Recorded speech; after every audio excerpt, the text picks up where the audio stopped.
glory, glory, hallelujah. You made it halfway through the week. You made it to hump day, and we are here to help you get through it. It's Yahoo Sports Daily. She's Caroline Fenton. I'm Jason Fitz. Can we get that again? I just want to hear hump day. More time. Hump day. Oh, yeah. God, that feels there it is. Good. You know, Fitz, I will admit, sometimes I don't even know what day it is until you say what day it is at the top of the show. So I do appreciate you keeping my calendar straight. That's why we are besties, because right as we were coming to air, I pulled up my phone and looked to double check and make sure it is Wednesday. And it is in fact Wednesday. Especially after a day of massive Major League Baseball and news everywhere. We've got a lot to get into, but Caroline Fenton, we will start the show as we start every single day. 3 points. What is on your mind, my friend? News updates. Yeah, we had a Game 5, a critical Game 5 in Las Vegas last night, and the Las Vegas Aces are headed back to the WNBA Finals for the third time in 4 years. We are currently witnessing a dynasty in the WNBA, spearheaded by that woman right there, A'ja Wilson, the league MVP this season. And what the Aces are doing is absolutely incredible. They have an opportunity to win their third championship in 4 years as they take on the Phoenix Mercury in the WNBA Finals. A little West Coast love. West Coast, best coast. So credit to the Las Vegas Aces for finding a way to get here when in the first half of the season, it didn't look like the Aces were even going to sniff the WNBA Finals. In fact, their head coach, Becky Hammon, had to call out the team several times throughout the course of the season for not giving enough effort, for not caring enough. The Las Vegas Aces looked like a shell of the version of the Aces that won back-to-back finals and back-to-back championships. But after a 50-point loss to the Minnesota Lynx in the middle of the season, they completely turned things around. A 17-game win streak, battling through the grind that was the first and second rounds of the WNBA Finals. And A'ja Wilson winning MVP and co-defensive player of the year in the process. So credit to the Las Vegas Aces. What we are watching is greatness. And what I expect in this WNBA Finals is toughness, is physicality, is defense. And A'ja Wilson going up against another one of the best players in the league, and Alyssa Thomas. So stay tuned for that. But I think it's also important to point out the team that they beat last night, the Indiana Fever. Talk about battling against all odds. The Indiana Fever at one point this season were without a single healthy point guard. They lost their star player, face of the league, and Caitlin Clark. They had Sophie Cunningham go down, Aria McDonald go down, Sydney Colson go down. They had 4 players with season-ending injuries. 4 starters on the bench for a majority of this season. Yet the Fever battled to even make the postseason. And we all kind of thought, okay, great, that's fun, that's great. The Fever, this plucky team, they found their way into the postseason, but they are so shorthanded. There's just no way that they could win enough games to advance to the semifinals. And sure enough, they did. And then they were taking on the big, bad Las Vegas Aces, and there was just no way that they were going to be able to battle in this series. And sure enough, against all odds, they did. And they forced a Game 5. And in Game 5, without those players that I just mentioned, and without Kelsey Mitchell, who has been a key cog for this team, who's been dropping 20, 25, 30-plus points a game pretty much night in, night out, they also lost her in the game last night. They're still able to force it to overtime. So credit to this Fever team for believing, for sticking together, that truly through, the worst odds, that truly against all of this adversity, the Fever were able to battle. I know they won't be represented in the WNBA Finals, but have to give this Fever team a whole heck of a lot of credit. Well said by you. Also, I'll give the Aces a little bit of credit for winning by 9 thanks to 2 late free throws, which might have helped some of us that had some money on the Aces at 8.5. I'm just saying overtime was a gift that gave late Christmas presents to all of us. There we go. That, Las Vegas Aces, not the Las Vegas Aces, Vegas works harder than pretty much everybody else. Look at that. Winners all around. Speaking of winners, I'll get to my first point. We had winners all around in Major League Baseball yesterday, the first day of the wild card round of Major League Baseball playoffs. Now, it's important to note, guys, that look at the history of the wild cards. What we know is that if you win game 1, you are likely going to win the series. 18 of the 20 teams so far that have won game 1 have won the entire series with 16 sweeps along the way. So we got some important results here, not the least of which, sorry to Mike Goldfarb, our great producer, who also happens to be a massive Cleveland Guardians fan, is that Scoobel schooled the Guardians. 14 Ks in game one over 7 and 2/3 innings. Absolute dominant performance and opportunities late in this game for Cleveland to somehow get themselves back in it, but didn't exactly bounce their way. They get a heartbreaking loss there, thanks to the arm of Scoobel. Let's see what happens in game two for a game that came right down to the wire. Not the only one that had us mesmerized. The Cubs hit back-to-back home runs for the fourth time in franchise history en route to their first home playoff win since 2017, which is impressive, yes. But even more impressive, the bullpen retired the final 14 batters of the game. That's the longest streak to end a playoff game in franchise history. There was just a point where you could not hit them at all, which is what you want to see from a bullpen going into the wild card playoff round action. Speaking of greatness and wild expectations, the Yankees and the Red Sox gave us all the drama we could ever want coming down to the wire. Also, New York loaded the bases, and they did that with some of their best players at the bottom of the, like, this is what you want. When you got the meteor lineup at the bottom of the ninth and you got bases loaded with no outs, you are going to be just fine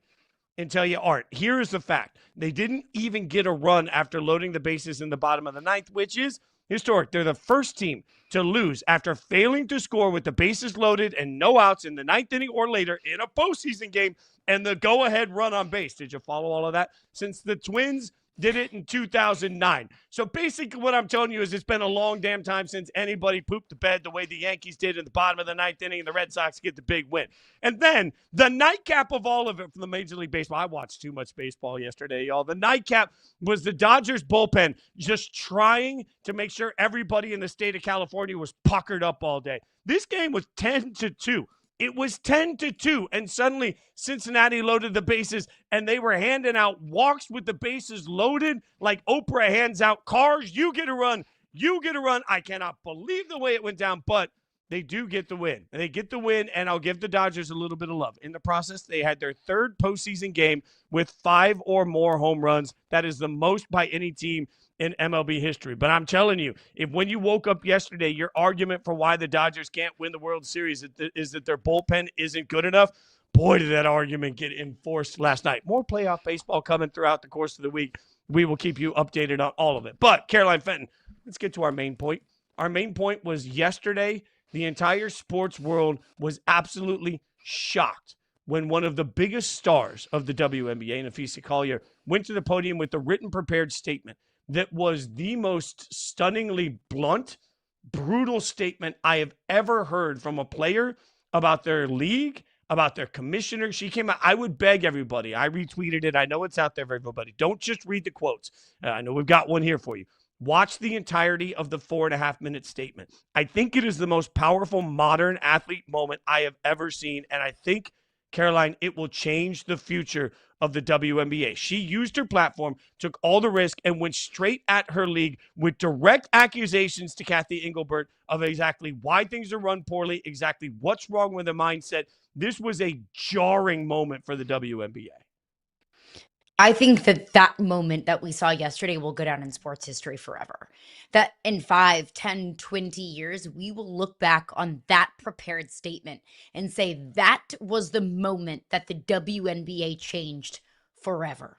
And I would agree with you. If you have 4 spare minutes of time today, go back and watch that video. Because Napheesa Collier, not only were her words incredibly powerful, I think the way that she delivered them were incredibly powerful. She didn't get overly emotional. She didn't raise her voice. She was incredibly matter of fact. And so many things that she said were so damning to the point that I don't think that Cathy Engelbert, the commissioner of the WNBA, can ever come back from them. Napheesa Collier said, quote, "We have the best league in the world. We have the best fans in the world, but we have the worst leadership in the world."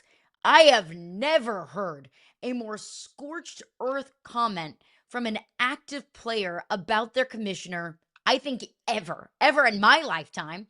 And I can't think of a single time in sports history where a player has been that matter of fact and has been so anti their commissioner.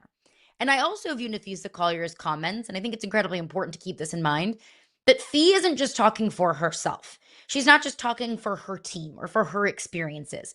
She's a representative and an advocate for the entire league. She is a physical window into how all players in this league feel. And don't take my word for it. Like, look across social media. Players across the league, players that play for the Lynx with Napheesa Collier, and players that don't play with Napheesa Collier. Unrivaled players, of course, in Napheesa Collier's league, and non-unrivaled players, all in 100% support of Napheesa Collier.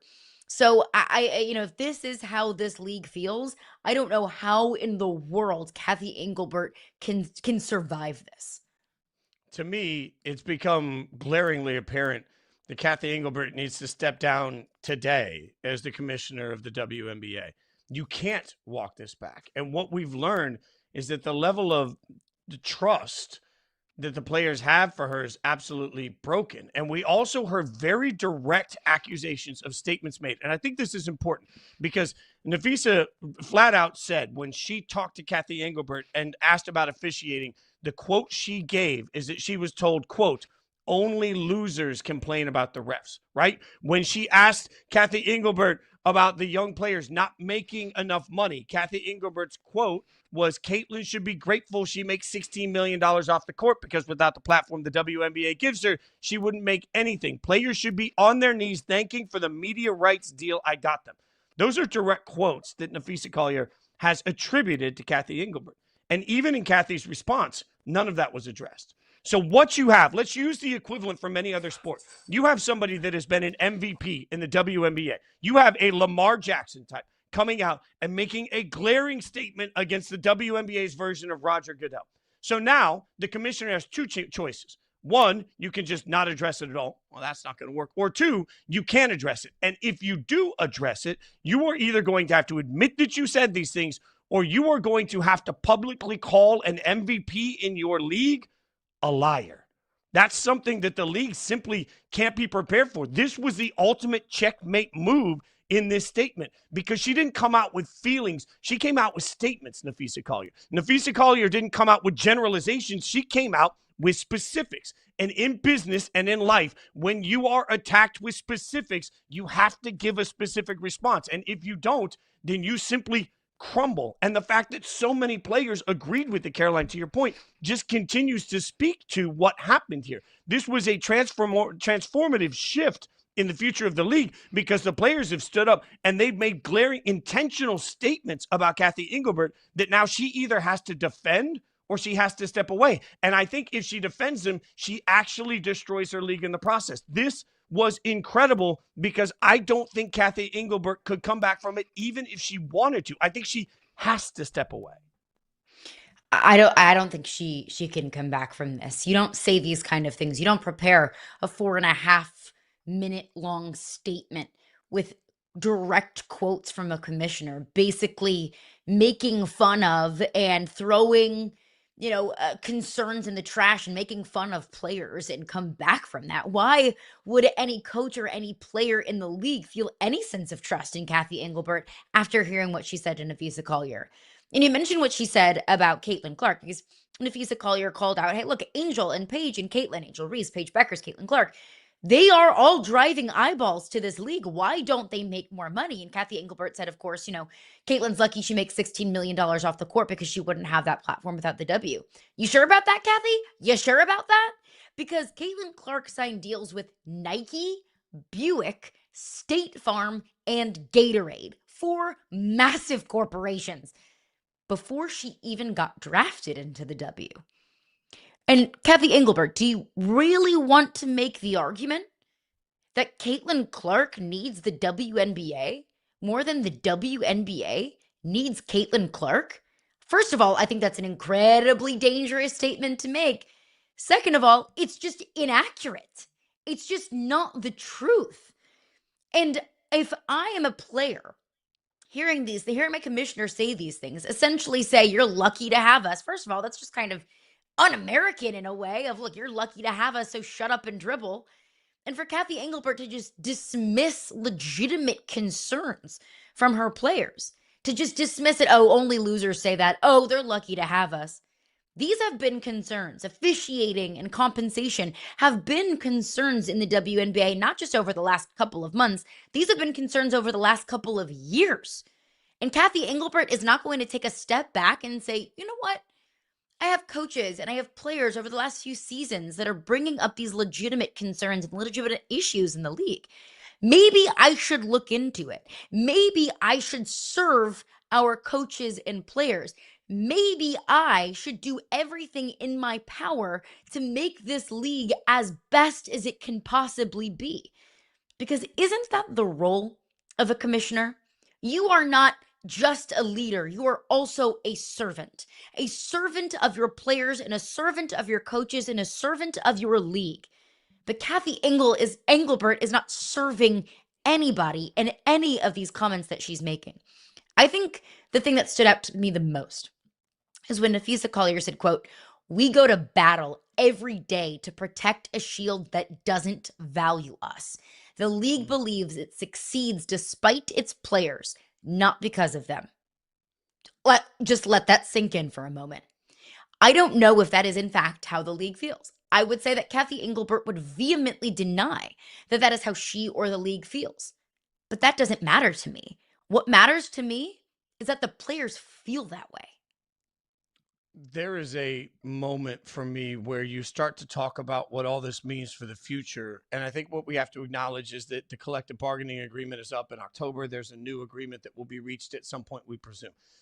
I have, since I got into this business, tried to talk to as many people as possible over the last decade, trying to learn how different CBAs work. And one thing I'll never forget is the first time I started talking to NFL players about the difficulties of some issues in the CBA. And what was explained to me is, remember, there are over 2,000 members of the NFL Players Association. They're all on different timelines. Most of them are only going to play a year or two, and they've never made enough money that they can simply walk away from sports forever. So their timeline is different than somebody that's like the face of the league. So certainly, if you're a practice squad guy for the Kansas City Chiefs, your reality is much different than Patrick Mahomes, but you're voting on the same CBA. I thought about that a lot yesterday because when you have Napheesa Collier coming out and making strong statements and you have other stars in the league agreeing with it, now let's stack all of this together and ask ourselves, are the women of the WNBA in different financial opportunities because of the league they play in? No. Frankly, many of them for most of their lives have had to play basketball elsewhere simply to make a living. So the WNBA isn't dealing with a group that they're going to be bargaining against that has different timelines, that has huge different monetization opportunities on the court, maybe off the court, but on the court. So what they're dealing with is, I think, a more unified group of women than most people ever deal with in a union negotiation. And they're dealing with a unified group of women that are used to having to fight for their voices and used to having to fight for their platform, and used to having to just fight. And I watched this yesterday and I thought, man, every single owner of a WNBA team right now should be scared of this collective bargaining that they're about to go through, because what we learned yesterday is that the WNBA Players Association is likely to be more unified than any players association we've ever seen in any sport going into any negotiation. And the fact is, I strongly believe that if the biggest stars of the WNBA went and started their own league, they would make the same marketing money. They would have the same opportunities. And frankly, if you believe that people are going to flock to watch the W without all of the stars that you've already talked about, when those stars are playing in their own league down the street, I disagree with you. I think the stars are the reason right now people are watching the product, and that is something the W needs to capitalize on. But in the meantime, those women know that they have the power. I don't think we've ever seen a rights negotiation between a players association and a league where I truly felt like the players had the power until today. And that's why I think all of this is so transformative for the future of the league. Right now, the players are telling you, we are going to have a voice and you are going to listen to it. And I think they're also telling you, we're not going to negotiate with Cathy Engelbert. I've seen people say, well, once Cathy gets through this negotiation, she will step down. I don't think it gets to that point, because the last thing in the world I want as a team owner is walking into a negotiation where they already hate the person that they're negotiating with. Hate is a strong word. Where they already feel this kind of way with the person they're negotiating with. I think that truly Napheesa Collier did the most brilliant thing we've seen in a long time in negotiation, because she has backed them into a corner to a point that the entire league is at this point, they're screwed. I don't think the WNBA has an out of this. And to your point, I would not want to enter negotiations which could potentially change the future of this league with somebody who does not advocate for this league or does not advocate for the players. It is time for Cathy Engelbert to step down as the commissioner of the WNBA. There is absolutely no coming back from this. She does not have trust from the coaches. She does not have trust from the players. She does not advocate for anyone in this league. If you don't have trust, if you're not an advocate, if you are not actively fighting to get every single drop for these players of what they are worth, then why are you even in this role to begin with? And important to point out, Napheesa Collier knows what it's like to be a commissioner. She started Unrivaled along with Breanna Stewart. They started their own league. They are attracting the biggest stars of the W into an off-season league. Napheesa Collier said, if I didn't know exactly what the job entailed, maybe I wouldn't feel this way. But unfortunately for them, I do. I think that makes her words even more powerful because it is coming from a place of experience. She's a commissioner herself. She knows how to do the job, and she knows how to identify somebody who's not doing their job. That's exactly what she did yesterday. The Cathy Engelbert era in the W needs to be done. From the end of the Cathy Engelbert era from the WNBA, we think, to a new era in Cleveland, we got big news. We have a new starting quarterback for the Browns in London. We will tell you about it next.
Breaking. The Browns are benching veteran Joe Flacco in favor of rookie quarterback Dillon Gabriel. Per Adam Schefter, Gabriel's first NFL start comes Sunday in London versus the Vikings. London Bridge falling down? No, but Joe Flacco's time as Browns QB1 has fallen down. The time is now for Dillon Gabriel. She's Caroline Fenton. I'm Jason Fitz, hanging out with you on Yahoo Sports Daily. All right, they're 1-3.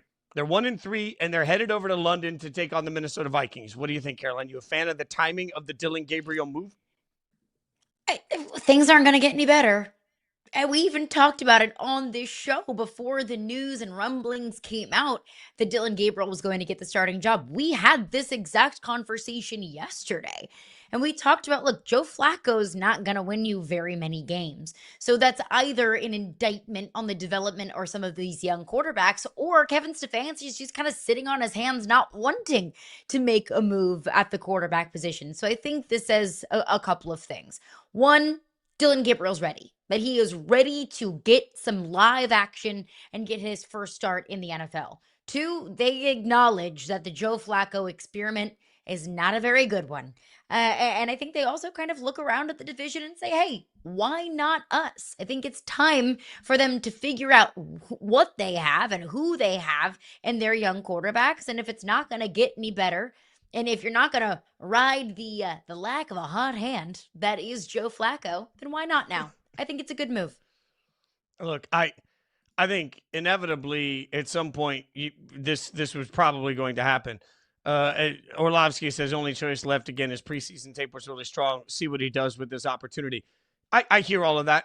I will say you're going to London, and we always talk about how going to an international spot is a little different on your body clock. London is 5 hours ahead of Cleveland, so I know they play the game early in the morning, so that negates some of it, but you are still talking about weird body clock issues as everybody gets all the way across the pond to play a football game, and you're taking on one of the better defensive coordinators, one of the most respected coordinators in the NFL, which Vikings have in this game. So I don't feel like it's necessarily a great spot for any rookie quarterback. Let me say that, like whether it's Dillon Gabriel or anybody else, I don't think you could write it in the history books and be like, you know where I want my first start for my rookie quarterback to be? In London, taking on the Vikings with that prep. The Vikings, who, by the way, have already been in the UK for the last week. They went from Dublin to London. That is a short, 25-minute flight. So we're talking about an easy transport for the Vikings. The Vikings are already acclimated. So a non-acclimated team taking on an acclimated team, taking on that defensive coordinator on an international game. Like, I don't love any of that, but I also have to acknowledge that the Browns' offense is broken. And at some point, what I've said, and I will be consistent on, is if you see the things in practice that tell you that he's ready to start him. And until you see those things, don't start him. So I don't love the concept of starting Dillon Gabriel just because Joe Flacco has been bad. But if they've seen enough from Dillon Gabriel where they feel comfortable, I also don't think that you just sit him around and make him wait. So I hope he makes the most of the moment. I just think it's a tall ask for a rookie quarterback. Didn't we say the same thing about Jackson Dart last week? That he's going to get his first start against the Chargers. Like, that doesn't seem very fair. And I would agree with you that there are a lot of factors working against Dillon Gabriel. Your very first start, it's overseas. It's against that defensive coordinator and Brian Flores. Like, there's a lot of things working against you. But then again, there's just a lot of things working against you as a quarterback in the NFL in general. So at some point, you have to get out there and learn. And I am always pro sit the rookie quarterback as long as you possibly can or as long as he possibly needs. But if not now, when? I'll keep going back to that because next week they go to Pittsburgh.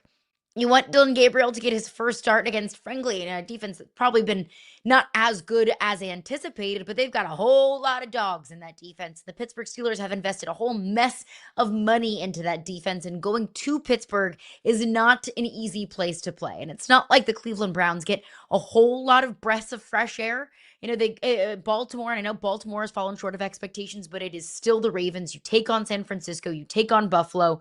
So, you know, let Dillon Gabriel get some live in action game work. If he's ready, let him get out there, let him learn from it, which kind of brings me the question, of course, a lot of things working against Dillon Gabriel, but I don't think it's fair for Cleveland Browns fans to expect Dillon Gabriel to just go out there and sling it for 375 yards and 3 touchdowns. That's not a fair expectation. Dillon Gabriel is not and shouldn't be single-handedly responsible for pulling the Cleveland Browns out of a 1-3 hole. And that's where, you know, if you go back to Jackson Dart, who you just mentioned, Jackson Dart in that first game completed 65% of his passes, had some nice runs, but he threw for 111 yards. Like, we are blowing up Jackson Dart like he is the answer. He threw for 111 yards. So I think a little bit of context there. He threw for 111 yards in front of a home crowd that was juiced. Like, I've got Giants fans in my life that I know drove over to MetLife and they tailgated and they spent an enormous amount of money just to see Jackson Dart's first game. There was that level of hype for a first-round quarterback. I don't know what the realistic expectation should be for Dillon Gabriel, but I don't think that it's fair to look at it and say, you know what, the reason this offense is struggling is because Joe Flacco isn't good enough. Like, there's so many other elements to an offense than just Joe Flacco. So I just temper expectations. And then I wonder, like, how quickly is everybody going to give up on Dillon? What level of success will it take for Dillon Gabriel to have for the world to shut up about Shedeur Sanders for the rest of the year? I don't think there's an answer to that. If Dillon goes out and has one bad drive, this is the weirdest part of what the Browns created, and this is only Cleveland's fault. Nobody but Cleveland to blame for this. But the minute you drafted Shedeur in the 5th round, you created a pressure sandwich. Because now, if Dillon Gabriel goes out and has a bad game, well, okay, do you bench him for Flacco to come in and try and help you because Flacco's got experience, or do you bench him and put in Shedeur? And if Shedeur gets in, now is Shedeur battling Dillon and whatever the ghost of Flacco is? Like, this gets so complicated. Like, there is one outcome that works great for Dillon Gabriel, and that's it. He comes in and he just obviously is the answer. But how many rookie quarterbacks are obviously the answer? How many rookie quarterbacks drafted in the 3rd round are obviously the answer? Hell, if you want to go 3rd round or later, I think the most recent example of a quarterback we've had that's really become an epic starter that was drafted 3rd round or later is Dak. And he wouldn't have even gotten that opportunity were it not for injury. Like, he needed somebody to be injured to give a 4th round quarterback that much runway. Like, how much runway is Dillon Gabriel even going to get? If we're saying that Dillon Gabriel is a starter for the rest of the year, then I love this move. If Kevin Stefanski comes out and says, this is our guy, we will build around him, then I love it because we at least get a chance to see the kid succeed. What I fear here, and I don't care whether it was Dillon or Shedeur that got the reps first, what I fear is that 2.5 bad games, and he's going to take on some good defenses along the way. If he just sucks against the Vikings, are we all going to give up on Dillon Gabriel after 1 week? The answer to that, largely from popular culture, is going to be yes. If he goes out and throws for 88 yards, 2 picks against a great Vikings defense, immediately it's going to be he sucks, start Shedeur. And this is the personal hell for Browns fans for the rest of the year. I feel bad for everybody. The fact that we are even having a conversation about the Browns making yet another quarterback change before Dillon Gabriel even takes a snap in a Browns uniform, I think is the perfect example of why you don't draft 2 quarterbacks in the same draft class, especially when one of them is a celebrity and is going to be, part of the conversation no matter what. We've talked more about Shedeur Sanders than any other 5th round pick in the history of the NFL. We might be talking about Shedeur Sanders more than any other quarterback that's ever been drafted in the NFL, and he was a 5th rounder. That's what he was. I understand who Shedeur Sanders' father is. I understand that Shedeur Sanders is a legitimate celebrity and anything he says and does is going to be a headline. But let's just look at it through the lens of what college football, an NFL coach has to look at it. My 3rd round quarterback and my 5th round quarterback. Our quarterback that we want to prioritize in Dillon Gabriel versus a quarterback who we are prioritizing his development more than getting out on the football field. Like, that is what we are talking about. And I think that is so unfair to Dillon Gabriel that as soon as he gets an opportunity, we just all of a sudden turn to Shedeur Sanders. Will Shedeur Sanders' day in the NFL come? For his sake, I hope so. I genuinely, from the bottom of my heart, hope so. But as soon as you make a change at quarterback, I don't think you can go back. And if Dillon Gabriel's leash is so short that we start talking about Shedeur Sanders taking over, you cannot just go back to Dillon Gabriel. Because now all of a sudden, both of these guys are constantly looking over their backs. Both of these guys are afraid to make mistakes. And making mistakes is an integral part of being a young and developing rookie quarterback. I continually have said and will continue to say on this show, take the names away and just ask the situation. My offense is struggling. I need my 3rd round quarterback that I drafted this year, just a few months ago, to come in and save my playoff chances. Think of how asinine that sounds when you say it that way.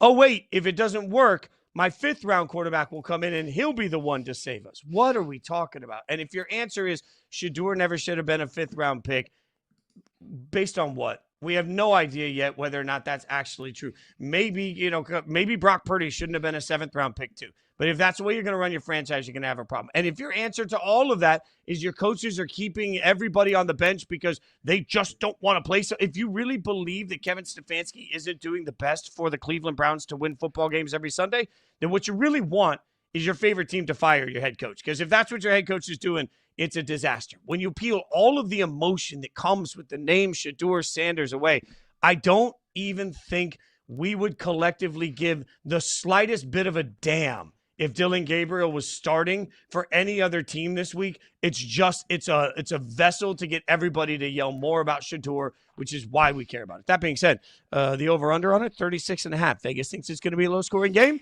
Could be, yeah. Well, I would hammer take the first under. half under. Hammer the first half under. That's the one thing we know. Hammer the first half under. Speaking of bad football, we've got even more interesting football. Bad football with big brands. Maybe we'll say it that way. DABO versus Bill in the game that we're going to convince you should watch. We'll tell you about it next.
Look at this. Luda is playing the Chapel Thrill concert series. Now, it should be noted when Ludacris decided he was going to play this concert, it was going to be pre-kickoff. I don't think anybody imagined that kickoff would be noon. So Ludacris out there going to be doing the thing, hosting this at 10 a.m. You're going to get this concert. But here, Caroline, our amazing staff, Mike Goldfarb, has found us a nugget that I think the world needs to know.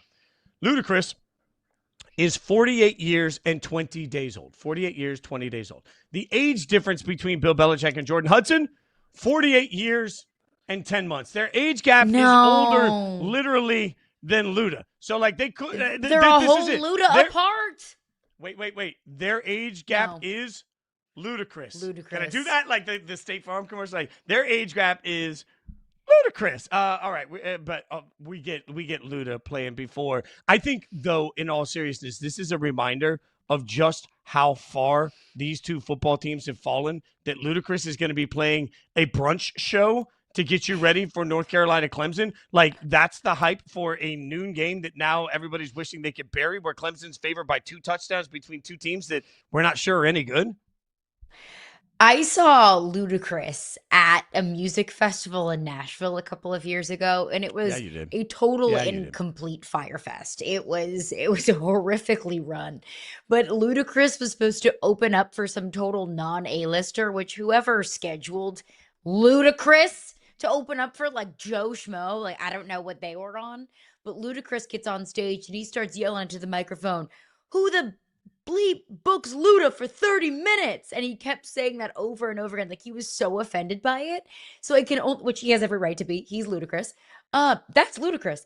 So I can only imagine that that's what he's going to say on stage is, "Who the bleep books Ludacris at 10 a.m.? No, I need him to be like pancakes while watching Luda." That's what I need. I need Luda to like just start coming up with some sort of a flow that involves waffles and pancakes to tell you that they're over by gate 3. Like, that's what I need at 10 a.m. Gate 3 for the waffles. If you want to go get waffles by gate 3, move bleep, get out the way. And that chef's kiss, mic drop. This game, what do we think? Like, is there any sort of a chance here that Clemson lays an egg and gets upset by Bill's fighting Tar Heels?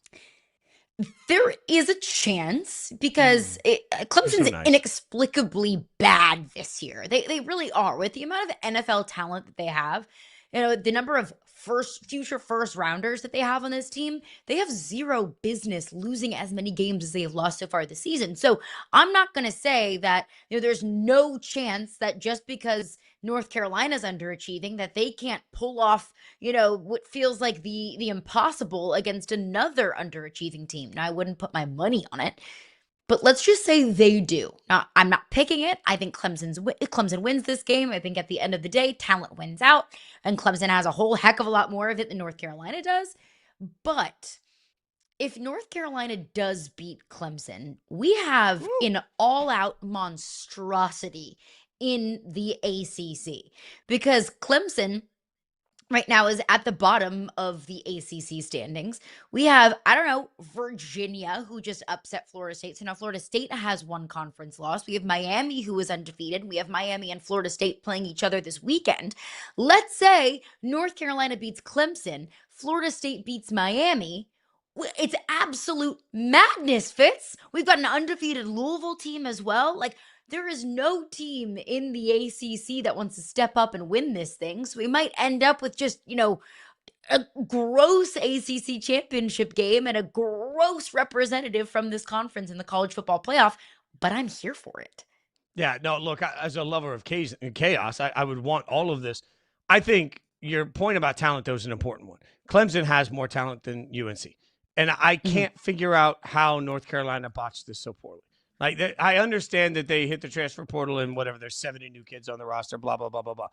Bill Belichick brought in a whole team of people simply to scout the portal and figure out how to build a real team. And the expectation was never that North Carolina would suddenly turn around and be a barely bowl eligible, maybe not even bowl eligible team by many people. Now, I came into this year saying I didn't necessarily believe it because we haven't seen it, and I'm not sure how the message will translate from Belichick to college students. I think those are all fair things. I'm not sure that the modern college athlete really resonates with the message of Bill Belichick. I don't think that we have any proof otherwise of that. I think the more likely outcome here is that Clemson in the fourth quarter is throttling things down just to not embarrass coach. Like this North Carolina team, A, doesn't have the athletes that Clemson has, and B, just is not gelled together well at all. And I know Clemson hasn't played well enough, and I get that at some point it's fool's gold to continue to predict that Clemson's going to play up to their potential, but they just have so much more talent. I think the real question here is late in the fourth quarter, is DABO going to be holding back because he doesn't want to embarrass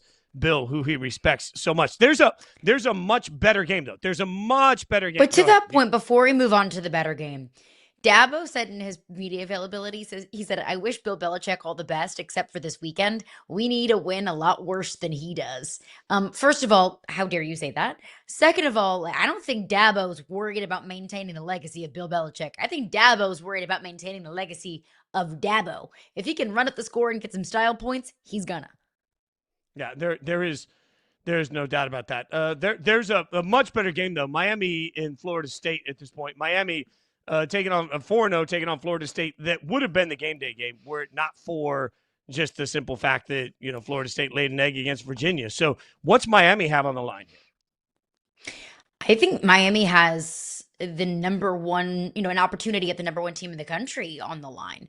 That Miami just continues to win. That Miami, if they beat Florida State, they'll have collected massive wins against premier programs in the country. Of course, beating Notre Dame week 1. And I know Florida's awful, but I think Miami still having a win over Florida carries some weight and bears some weight, especially with it being, a non-conference Power 4 SEC opponent, even though Florida looks as bad as they have looked.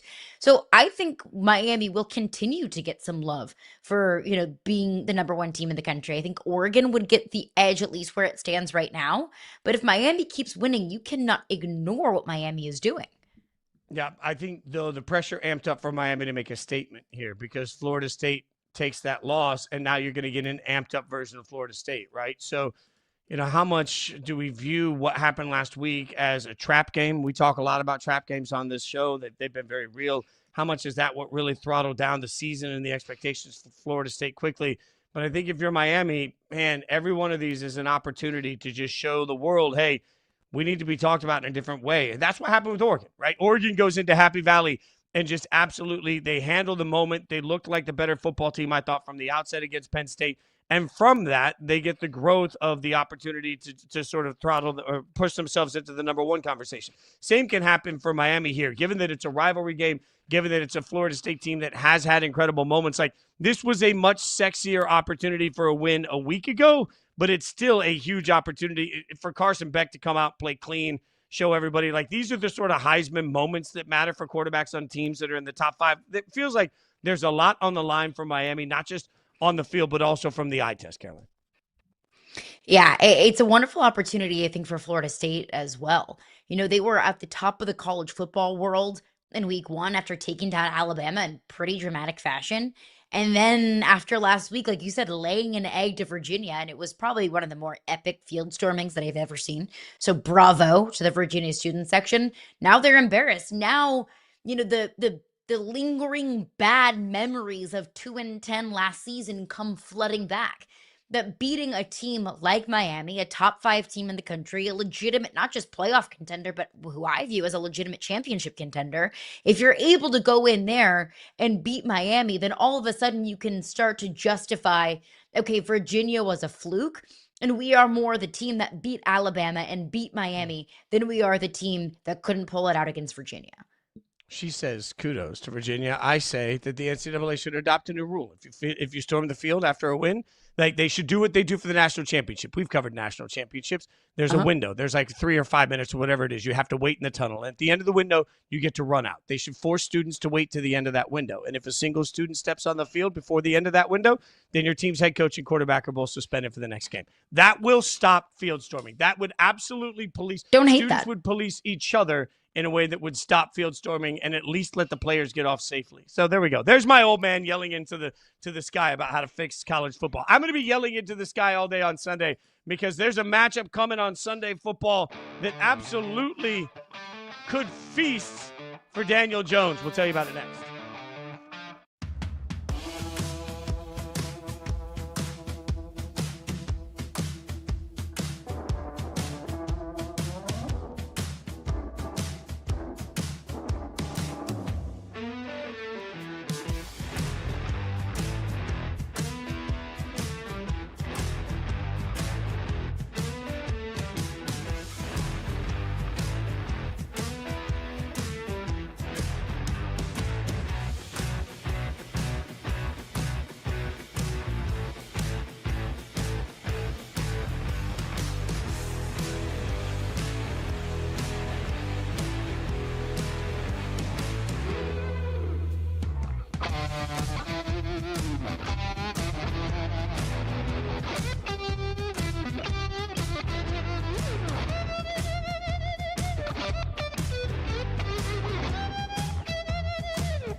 Two quarterbacks found their way to new homes this year, Geno Smith and Daniel Jones. Those two quarterbacks will face off on Sunday as the Colts take on the Raiders. And the tail of the tape will tell you that it's going better for one than it is for the other, especially when you start talking about turnovers. This has been the sort of season that has absolutely changed the way the world sees Daniel Jones. and maybe change the way some people see Geno, but not in the same way. It's Yahoo Sports Daily. She's Caroline Fenton. I'm Jason Fitz. And look, this is the we're jokingly calling it the Fitz Bowl here because obviously you guys can see every single day the Raiders helmet behind me. I've got a Raiders tattoo for the love of all things holy. I think my fandom is pretty well established. But I've been in all thank you very much. I've been in all year on Daniel Jones and the Colts. And so now the team that I've been telling everybody to pay attention to all year is going to force everybody to pay attention to the Raiders. This does not feel like a pleasant Sunday coming for me, Caroline. Does not feel good. No, but this is your game. This is the Jason Fitz Bowl. It's the Raiders, your team, your love, your life. And then it's the Colts. It's your team this year. It's the team you've been banging on the table for. It's Daniel Jones, your favorite quarterback in the league. So at least if your team's not going to win, maybe your take can be right. No, and sometimes it's better to be right than it is happy. No, Right? never. Why were so many wrong? Why were so many people so wrong about Geno? Like, because look, what's making it so far, the biggest difference is the turnovers. And you saw it on the graphic. When you say the biggest difference between Geno and Daniel Jones, it feels like you've got one player in Daniel Jones that's in an offense that is just built to make him last. It's like it is working right for him. He's processing quickly. It feels like he and Shane Steichen are speaking the same language. On the other side, Geno Smith is throwing the ball downfield, getting picked on opening drives 2 straight weeks, which tells you they're seeing something on film. But maybe even more importantly, he leads the league in interceptions. And they have not thrown a screen pass to Ashton Genty this year. Like, that's just a real number. They haven't thrown a bubble screen that I've seen that I can remember, but they haven't thrown a screen pass to a running back all season. So you got a quarterback that's throwing a bunch of interceptions, and nothing in the offense is making him more comfortable, Caroline. That's, I think, the biggest difference between these two. I mean, when you try and diagnose Geno Smith in this Raiders offense, now look, you correct me where I am wrong because you know this team far more than I do. And you pay attention to this team far more than I do. Unfortunately. But obviously it's the interceptions, it's the turnovers. You have to stop turning the ball over, please, for the love of all that is good, Geno Smith. But I think it's also Geno Smith has not had a reliable run game. I mean, through the first 3 weeks, the Raiders didn't even sniff 100 yards on the ground. And a big reason why they did get close in week 3 was because of what Geno Smith did with his legs. The running backs haven't carried a whole lot of load for Geno Smith, whether it's through the air or it's on the ground. Like, how are you supposed to establish play action if you're not even a threat on the ground? Now, Ashton Genty got going far more in week 4. I will, give you that. That finally he brings back his Michael Myers stance and he looks like the Ashton Genty that we all knew and loved at Boise State. But it's the picks, it's the turnovers. Like you just cannot throw the ball to the other team. But I also think that the Raiders need to do more around Geno Smith, and it starts with the run game and being more of on the ground what you were in week 4 more than what you were in weeks 1 through 3. Well, and to that end, Chip Kelly's offense loves to run the football and then establish play action. You can't do that if nobody thinks you're actually going to run the football. So you're right. The running game has been a big part of the failure. I think the failure, though, just is compounded by the contracts, right? And so this is one of the most stunning things to me. What I want in my life out of my favorite football coaches. I want my favorite football coaches, as I've told you before, to be able to open a basket of ingredients and cook. I also want my favorite football coaches to be able to go to the grocery store and spy great ingredients. How is it humanly possible that the entire league looked at Daniel Jones and said, nah, but then the Colts turned around and saw it right away. 1 year, $14 million. You got Geno. Geno, they gave up a 3rd-round pick and gave him 2 years, $75 million. It's a pretty hefty investment on a quarterback that right now leads the NFL in interceptions. And at some point, it just screams to me about the evaluation process that not just us, like we're allowed to leave Daniel Jones for dead, essentially. Like we watch his games and we make the best judgment we can. I want the coaches in the NFL to look at a guy like Daniel Jones and say, no. There's something in there. Like I credit Shane Steichen and the Colts for seeing that they had something at that quarterback position. I also discredit every other team that needed, like if your favorite team has a bad quarterback situation right now, look at Daniel Jones and remember that 1 year, $14 million. That's all it took. So if your favorite team's head coach is supposed to be great at offense or a quarterback whisperer, great at figuring out how to run plays, if that's supposed to be his skill set and you don't have a quarterback and you're looking at Daniel Jones, ask yourself, Why is Shane Steichen better than my favorite team's offensive coordinator or my favorite team's head coach? Because Steichen figured it out and nobody else did. Yeah, I mean, if it's the proof of concept. Same thing with Geno Smith, same thing with Sam Darnold. I don't think anyone would be, chomping at the bit to pay Geno Smith or Sam Darnold what Geno Smith or Sam Darnold was making this year, just a couple of years ago. But they were both reclamation projects. They both had career renaissances, and now they have earned the contracts that they have. And Sam Darnold looks absolutely like a top 10, top 15 quarterback in this league. Daniel Jones didn't have proof of concept. The only proof of concept that we had of Daniel Jones was like, meh, average at absolute best. And I think that brings back a fair point about what are the jobs of coaches and general managers in the National Football League. It's not paying guys what they have done. It's paying guys and investing into guys that you know that you can work with.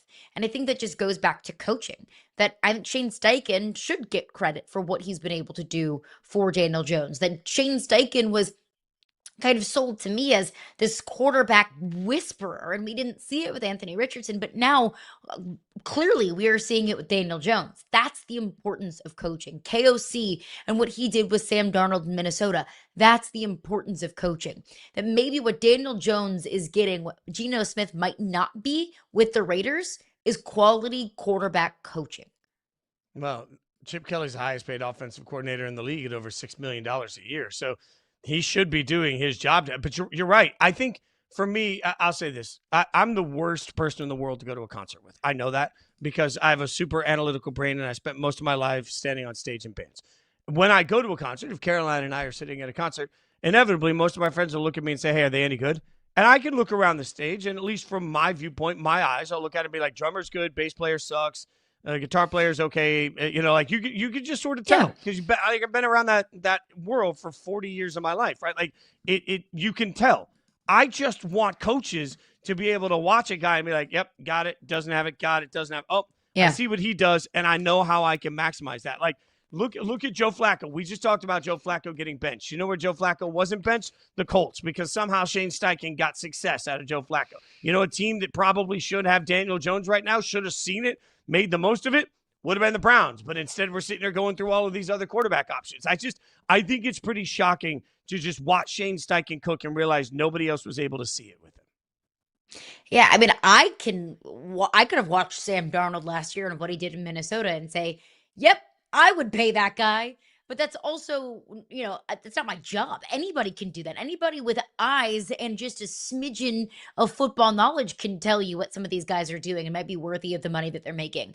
But that's the reason why I'm not a head coach or I'm not a general manager in the National Football League, is because I can't look at Daniel Jones and say, yep, I can work with that, whenever what we've seen from Daniel Jones hasn't been very good. So yes, as a coach, as a GM, that is your job, to be able to scout it, to be able to evaluate it, and to say, yep, I can work with that, and then have the ability to actually do that, to turn Daniel Jones from, average at best to looking like a potential MVP caliber quarterback.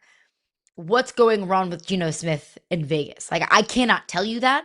I can't answer that question for you. I can look at the offensive line. I might be able to look at the play calling. I might be able to look at the Raiders not being able to consistently run the football week in and week out. But that's the Raiders' job. That's Chip Kelly's job. That's Pete Carroll's job. Two coaches that I respect a whole heck of a lot in this league, to be able to figure out what is plaguing Geno Smith.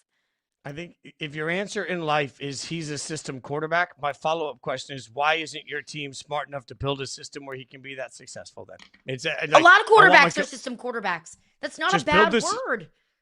Build the system around the quarterback. Hell of a lot easier to do than to ask a quarterback to try and bend what they do to who you are. All right. From the NFL to the NBA, media days have started. Preseason is actually right around the corner. Is it the last stand for LeBron? We'll figure it out next.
Dave McMenamin tweets out, new story. LeBron James was sidelined with nerve irritation in his glute to open training camp as the Lakers are taking an, quote, overly cautious approach with the 40-year-old star as he opens his record 23rd season. Caroline Fenton, Jason Fitz, Yahoo Sports Daily, hour number 2 underway. And Caroline, I mean, you got nerve irritation in your glute, easy for me to say, and taking it easy. This all makes sense, right? Like, there are some reports coming in that essentially they're going to wait until as long as they can, but could be late October that they try and start getting him worked in. They're going to be patient with it. I don't know exactly what nerve irritation in your glute feels like. I can only imagine that it's not comfortable, but most importantly, this all makes sense, right? Like, hold LeBron out as long as possible because nothing that happens in October really matters. Yeah, I mean, LeBron's 40. And, JJ Redick talked about several times whenever he was speaking with the media, he kept saying over and over again, a 23-year veteran in year 23, after 22 years of wear and tear on the body, he kept reinforcing and reiterating just how long LeBron has been in the league and just how much wear and tear that can cause on your body. And look, I don't doubt that. Like, I'm sure LeBron James is feeling it a whole heck of a lot more at 40 than he was at 30 or at 20. So I don't have a problem with it. It's October. I'm not worried about what the Lakers do in October. The Lakers shouldn't be worried about what they do in October. The Lakers should be worried about what they do in May and June. So I have no problem with this whatsoever. I do have an issue with load management in the NBA. Like, if you're making a cajillion dollars at 23 years old, like, you don't need to be load managed unless you're going through an injury. And of course, there's certain instances and every situation is different. I have zero problem whatsoever with the Lakers load managing 40-year-old LeBron James in the month of October. I am pro load management, substantially pro load management, and pro load management of LeBron. And, for me, all of this comes down to the conversations we're going to have about LeBron, much like the conversations we have in the NBA overall. No matter what LeBron does at this point in his legacy, you are either team LeBron or team MJ. You're pro LeBron or you're anti LeBron. I don't understand.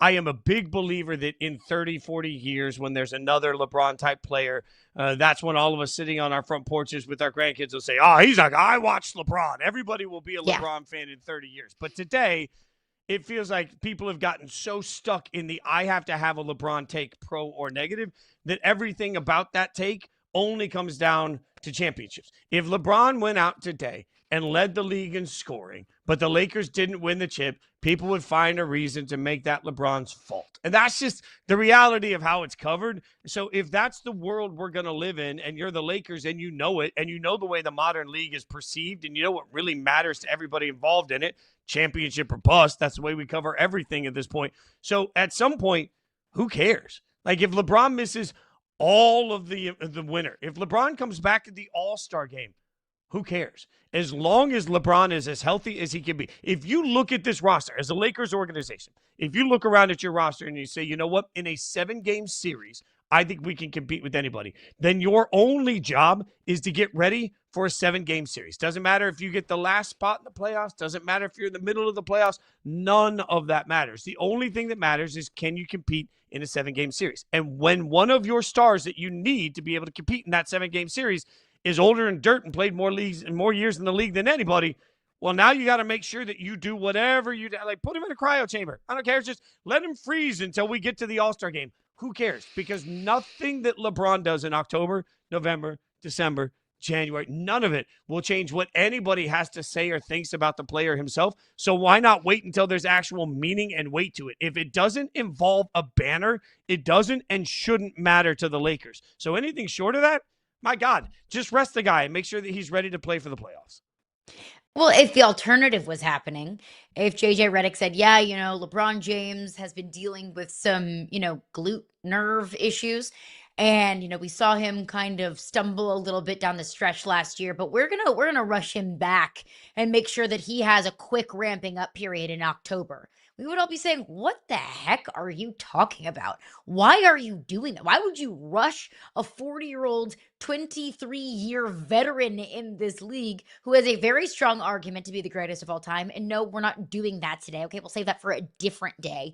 Like, why would you rush him back? Why would you, put him in this, immersive training regimen right now in October when really all, what LeBron is going to do that matters is going to happen 6 months from now, 7 months from now? Like, why would you do that? So I think it's the right move. Again, what happens in the NBA really before 2026, before the new year, frankly, doesn't really matter that much to me, especially when it comes to LeBron. When LeBron isn't going to be the focal point and shouldn't be the focal point of this organization moving forward. It's Luka Doncic. We can have a separate conversation about what Luka Doncic does in December and January, but at this point with LeBron, I'm not worried about it. I know the Lakers' number one priority is winning a championship. But I'll ask you, Fitz, because I have feelings on it. What is LeBron's number one priority at this point? If it was winning a championship, he wouldn't still be a Laker. He would have opted out of his contract and taken, a mid-level exception, taken basically dirt money. He could have gone out and played essentially for free. It'd be well beneath him. And he'd go somewhere where he can win a chip. But if we're being honest, if he does that, then it'll be like, yep, he had to ride somebody's coattails to get himself another championship. Maybe LeBron's number one priority, as I work through this in my brain, I think LeBron's number one priority is just getting to play the game he loves. I don't think he's being disingenuous when he says, this was part of his quote, I'm not worried about contracts, doesn't bother me at all. Super humble to even have a contract still and play the game I love at this part of my career. I think there can be truth to that. Like, what if the thing that LeBron loves is just being LeBron? Like, he just loves his life every day. He loves playing basketball every day. He loves being part of the Lakers every day. He just loves what he does. Like, maybe that can be the main focal point, because I truly believe it was just about championships, he'd be somewhere else trying to win one this year. I agree with you. LeBron didn't have to come back to the Lakers this year. I mean, the Lakers don't necessarily have the greatest recent track record of postseason success. If LeBron's number one priority above all else was winning a championship, he could have gone to OKC. He could have gone to Minnesota. He could have gone to much less sexy markets that are in a legitimate championship window. But he didn't. He stayed with the Lakers. I think he likes being in LA. I think he likes being a celebrity and all of the luxuries that are afforded to you in the city of Los Angeles. He spoke on a podcast after the Lakers season ended, and he said, it's not always about winning championships. It's not always just about winning. And I'm like, whoa, that sounds like a much different LeBron than we heard from, maybe just a few years ago, much less a decade ago, much less 2 decades ago. The LeBron that would post all of these off-season workout videos of him doing like the craziest training in the off-season, to where now he's playing golf in the off-season. And that's fine. That's fine if his priorities have shifted. I think your priorities probably should shift by the time that you reach year 23 in your respective career. But let's not kid ourselves on what the number one priority for LeBron is right now. So with people seeing his contract statement, some people thought that maybe that's his way of saying this is it. Do we believe that? Like, I don't believe that there's any world where LeBron leaves, and not just from LeBron's standpoint, from the league standpoint as well. I believe that the league and the LeBron would probably sit down together and say, how do you want to manage your last season? And I can't imagine deciding that he wants to do that without a farewell tour of some sort. And I don't mean that in a negative way. Like, I think one of the really incredible things is that we all knew it was the end of Kobe's career. And so you had the chance to pay whatever you could pay to get in the building to watch Kobe one more time. I thought it was a true gift to fans to be very transparent about, hey, this is going to be it. This is your chance to get in the building. Like, I think that's a beautiful thing. I cannot imagine the league and LeBron want his time in the NBA to come to an end without giving him a nationwide farewell tour that will just spark ticket sales in every arena, in every city, with everybody having the chance to see him play one more time. And that's what he deserves, right? Yeah. I think that's what we as sports fans and basketball fans deserve. You brought up the fact that everybody has a very strong feeling about LeBron one way or another. Where I look at it, if you're so anti-LeBron, I'm thinking, why don't you just sit back and enjoy greatness that you get to watch? That LeBron James' 23rd year in the NBA is unprecedented. You can be pro MJ and still sit back and enjoy history that we are watching with LeBron James. Like, we deserve LeBron James, farewell tour. We deserve the opportunity to say, soak it in, because you're not going to get this opportunity again. I would have no problem whatsoever with LeBron James going on a farewell tour. We deserve it. He deserves it for what he's done for this sport. So I'll give you this hot take.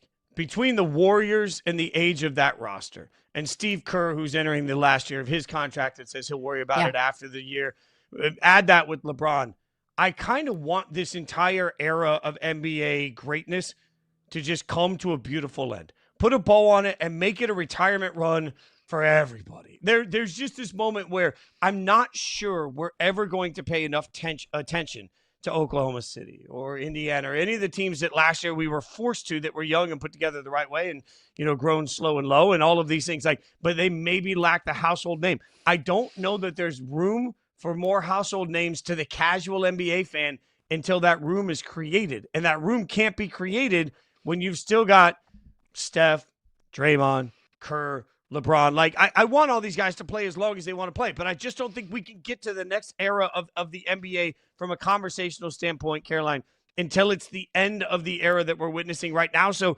I want that farewell tour to happen as soon as possible. I don't. Just because, this is the era of the NBA that I felt like I really grew up on. Like, this era of the NBA is what I really kind of fell in love with. LeBron's been in the league for 23 years. I'm 28 years old. I don't remember a time in the league before LeBron. Same thing with Steph and those Warriors dynasties. Like, those championships were what made me really fall in love with this league and really start investing into this league. But Steph at 39, Draymond's 35? Draymond's got gray in his beard. No disrespect to gray in the beard. Everybody needs some salt and pepper in their life. But Buddy Hield is the youngest in that starting five, and he is 32 years old.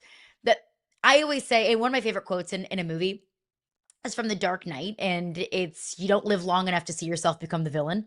I don't want to see this iteration of the NBA, whether it's LeBron or Golden State, live so long and be in this league for so long that we witness their demise and their decline. I don't want to be there for that.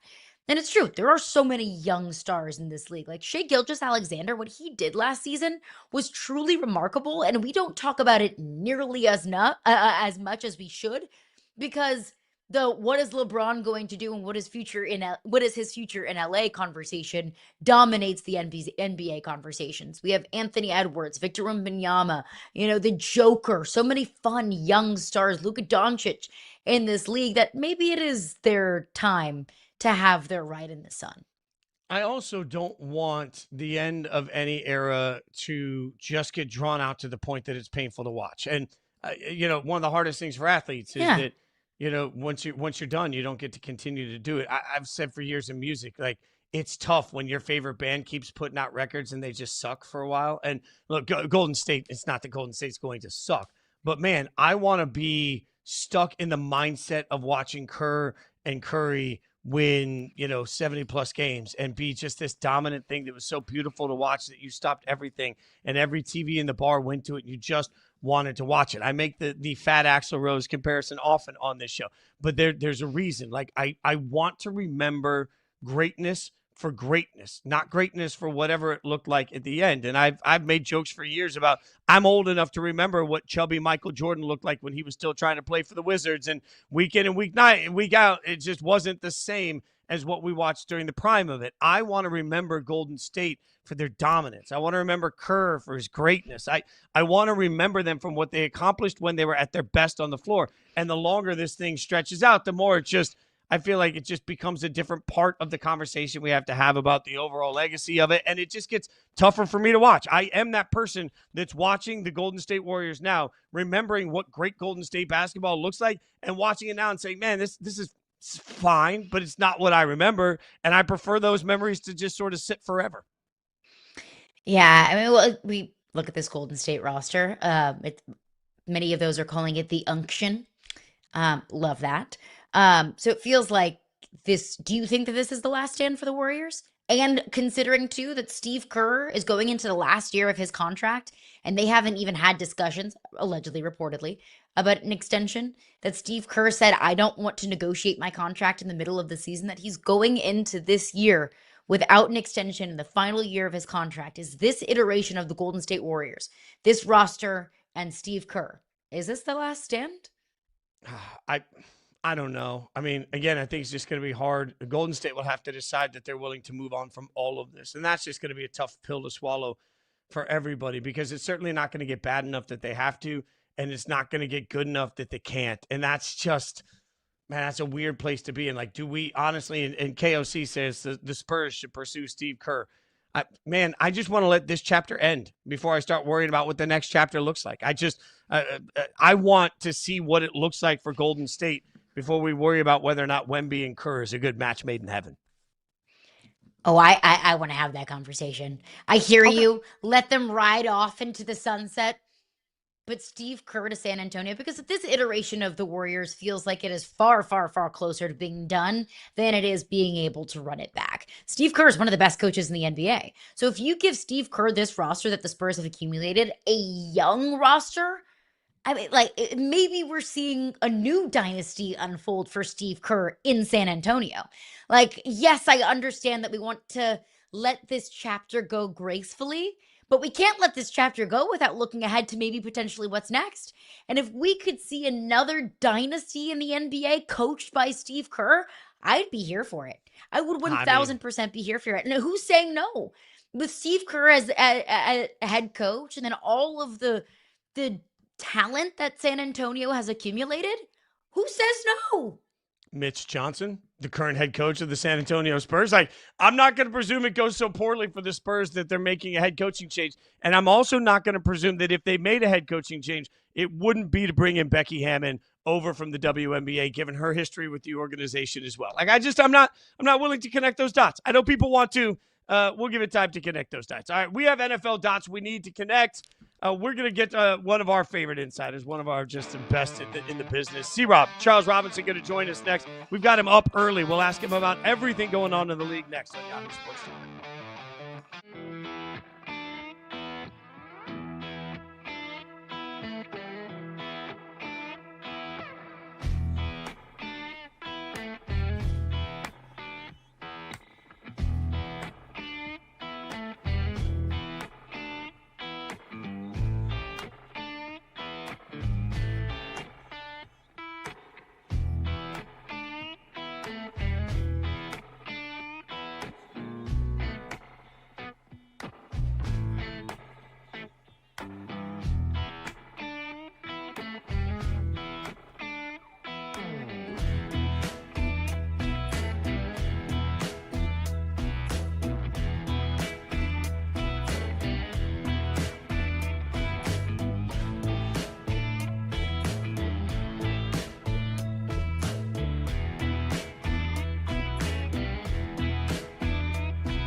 Report, Lamar Jackson could miss 2 to 3 weeks with a hamstring injury, and it feels like this Ravens season just continues to go off the rails. Yahoo Sports Daily, Caroline Fenton, Jason Fitz.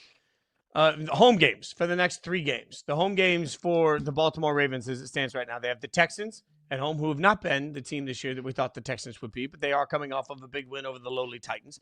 Then they get the Rams, a team that certainly looks like a Super Bowl contender. then they get the Bears. The bigger concern, Caroline, is that they've built themselves into this, or dug themselves into this hole at 1-3. And they've just, I think the thing that we forget about 1-3 is you lose the wiggle room. You lose any sort of opportunity to say, it was just one of those Sundays, or, we were a little banged up. It just didn't go our way. When you've already got 3 losses, it gets tougher and tougher to have any wiggle room. So I feel like the panic is starting, even for me, as somebody who was high on the Ravens coming in this year, the panic is truly setting in. It should, because over those next 3 weeks, they think that, sure, it's possible that the Ravens can go 2-1 in that stretch if the things that we think we know right now stand true. But then you're still 3-4 at that point. That doesn't make you feel great. And there would be no reason for me to believe that the Ravens could overachieve based off of it. Derrick Henry can't hold on to the football. The defense can't stop a nosebleed. So where is the sense of optimism that the Ravens are going to be able to dig out of this hole? Well, we're going to bring in Charles Robinson now, our fantastic NFL insider, and you can check him out on Inside Coverage. Love you, C-Rob. How are you, buddy? Good morning. Good. Early in this morning. What's your level of panic around the Baltimore Ravens with the Lamar injury news, I should say? Yeah, I mean, look, I talked to somebody in Baltimore, and I can tell you the report of this potentially being 3 games, they're definitely trying to push back on that a little bit. I think they're going to push Lamar, kind of see where he's at in the next couple of practices. I think they are optimistic that there's a chance that if he misses a week, he could be back in week 2. The Texans game, look, all 3 of these home games are losable. If he misses all 3, particularly with the way the Ravens defense is playing right now, I think you're talking about a crucial drop-off point in this season. But definitely the Ravens behind the scenes are saying, look, he's going to test this out. It's really more of a week-to-week injury than a 1 to 3 week injury. And they're going to see where it goes from there. But yeah, look, there's no question right now that the Ravens are reeling. And I think they're stunned by what's happened with this defense. I mean, the opponents are scoring more points on the Ravens than any team in the league. And I think the Cowboys are 31st, but they played 2 overtime games, in that span. And it's just there's problems right now with the defense beyond Lamar that are just as alarming and potentially unfixable as the Ravens move forward. So the next 3 games, I think, is the pivot point of the season, particularly with Lamar and that hamstring. Oof. Well, let's transition to the team that just beat them this past week. In Kansas City, they start the season 0-2, and it was a full-on panic. And then Patrick Mahomes throws for 4 touchdowns against the Baltimore Ravens, and then everything is fixed again. Just how back are the Chiefs? Well, I mean, look, first off, the defense was never gone. That's the one half of the Chiefs has been there all season long, and capable of being, a top 5 defense, I think, through the stretch of the season. It's just about the offense, the inability to have explosives, the inability to run the football. And I think what the Chiefs have to be enthused about is Xavier Worthy walks through that door, and next thing you know, you have 2 plays, both a running play and a receiving play of 35-plus yards. You instantly have a pair of explosives.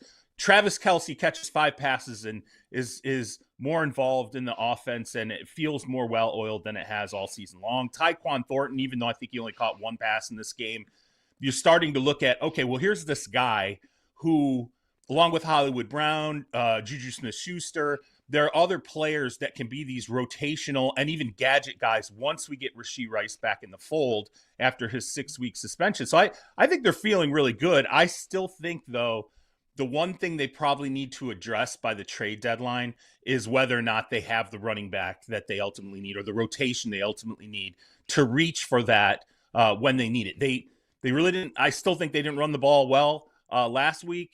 They didn't have to, because Patrick Mahomes and the receiving game was playing the way that it did. But I would say they're 80% of where they could be. I think with Rashee Rice coming back through that door, and maybe if you address running back at the trade deadline, they could be close to 100%. Is there somebody you think they have their eye on at the trade deadline? No, I still think the rest of the season's got to unfold into that trade deadline, and we're going to have to figure out who's going to potentially be available. Everybody's, at least everyone was staring at the Miami Dolphins. Now with the Tyreek Hill injury, I think there's going to be some renewed sense that are the Dolphins going to be sellers at the trade deadline? What about the Cincinnati Bengals? That's another team that, I think if things really slide off of a cliff, with how things are going right now, just Chase Brown. Chase Brown would be, I think, a piece that fits. Devon Achane would be a piece that fits ultimately in that Kansas City Chiefs offense. It's just who's going to be sellers at the deadline and what are they going to want for those pieces. All right, C-Rob, we've talked about the tush push more times than I can count, but Sean Payton brought it back to the news, all right? So he told everybody that he was one that stood up in favor of it, and then the health and safety stuff. Like, you heard the quote. All right, we've got it here for you. Is there some change in momentum that you've seen behind the scenes in how the league feels about the tush push right now? Well, first off, Sean's playing with a loaded deck. He knows now because the league released internal data in February that showed it was 0%. The injuries tied to this were 0% in 2024. So of course Sean can come out and say, hey, I just don't see it smells like BS to me.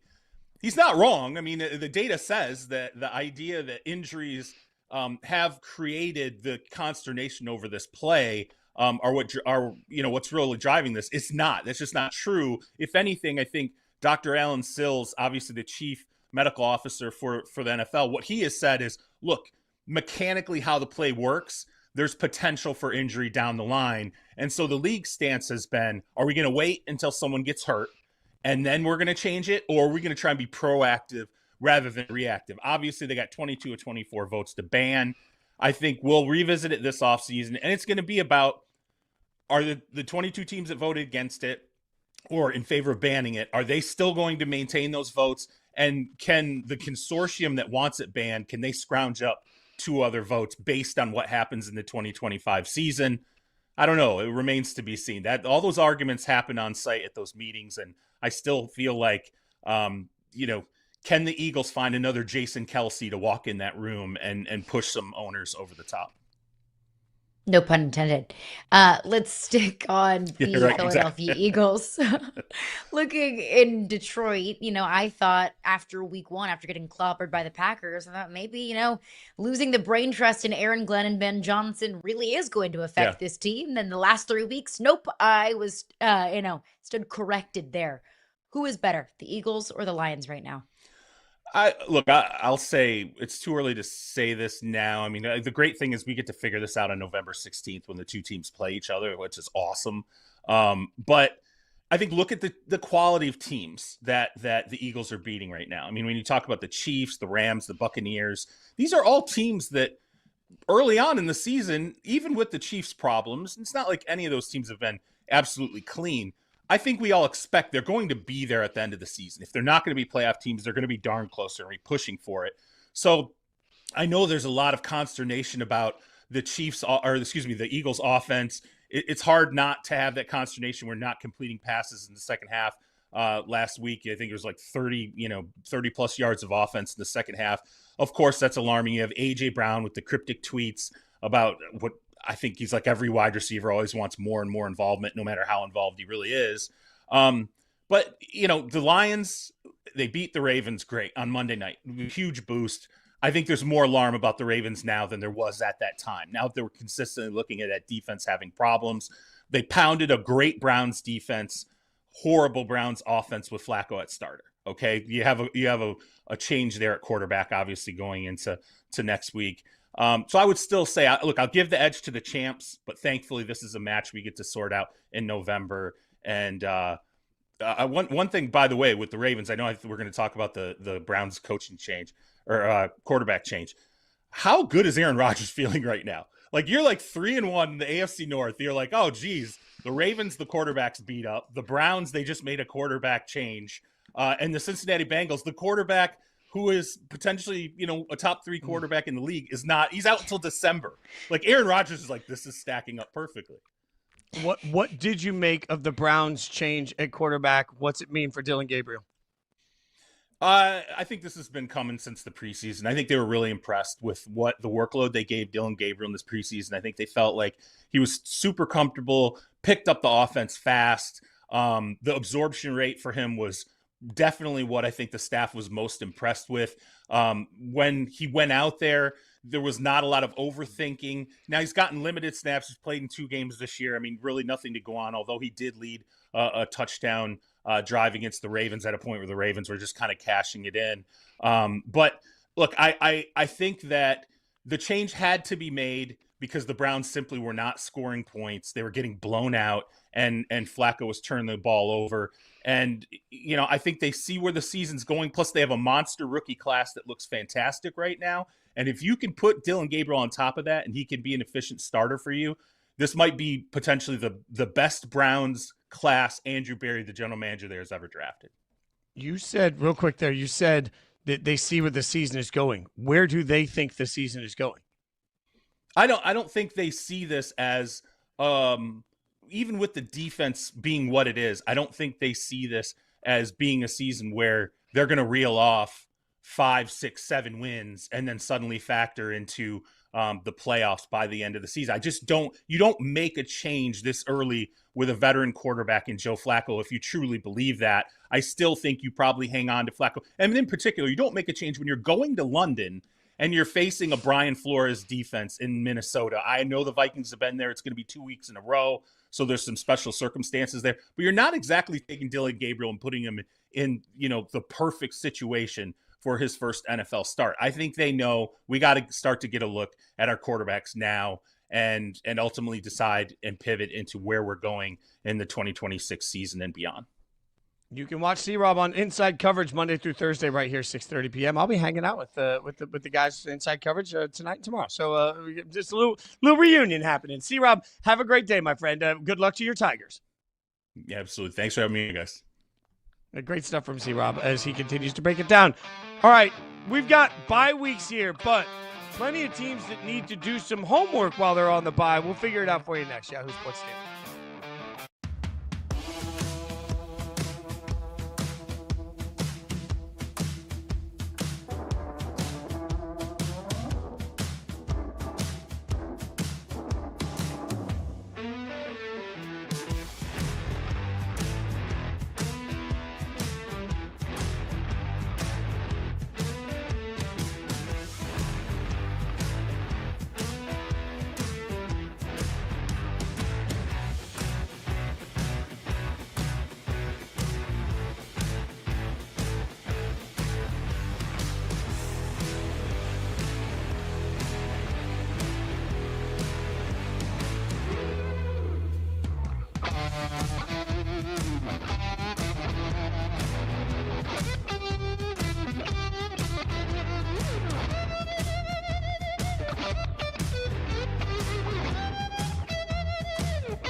Oh, look at this. Bye, because we've got NFL bye weeks. This is spectacular incredible work. I mean, that is, I don't know. I mean, Justin got his face out there. The rest of the guys sort of deserve that. I think. Well, you know, yeah, that's insane. That's it. Well, all right. This is the moment where I shamelessly tell you I went to high school with JC and we're buddies. So, like, I'm going to send this to him and I'm going to let him know he didn't get his face on the show. No I don't know way. what happened. I didn't know I'm that. sorry, JC. Yeah, I'll fix that next time. Yahoo Sports Daily, probably a career high for him. No, maybe, no, there's not. Maybe foul for us to, because, NSYNC's month is May. Yeah, it's going to be Green Day May, month. but it's gonna be May. Yeah, okay, it's thank Green you. Day month. Wake me up when September comes. Okay, I like this. Well, we're doing this because ends. each of the 4 teams that you have there are all on their bye and still doing the bye dance, which is wildly difficult to do.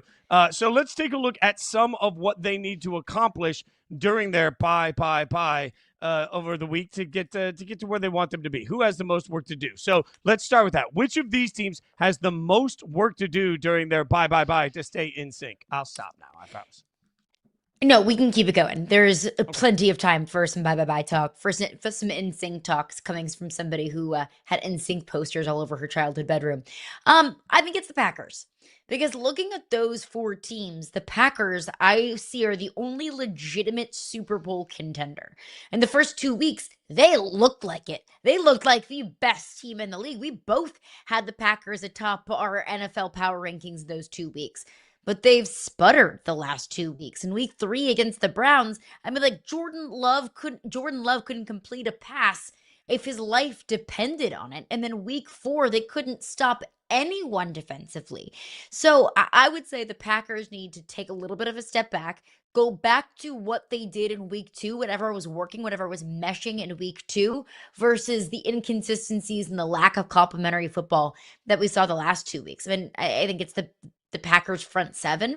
Like, you don't trade for Micah Parsons and then not get any pressure on the quarterback in week 4. So I would say it's the Packers based off of their expectations, based off of their potential, based off of what they've seen, and based off of what we've seen the last couple of weeks.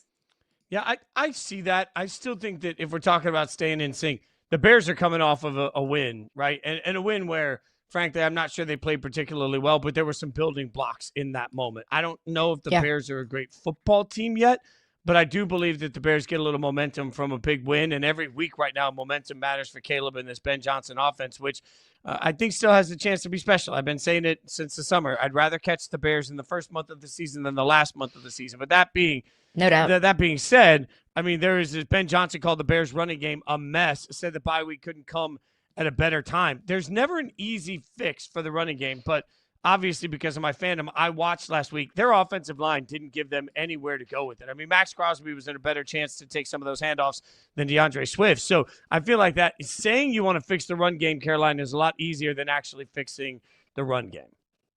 Yeah. I mean, the Bears' run game wouldn't look the way it has looked if it was just that easy to fix the run game. So I think it starts with the offensive line. They've had some shuffling on the offensive line, and that's clearly hurt this run game. And then Ben Johnson also said, quote, "We've got some new faces up front that haven't played a ton of ball together yet, a la the offensive line." He said that's part of the process.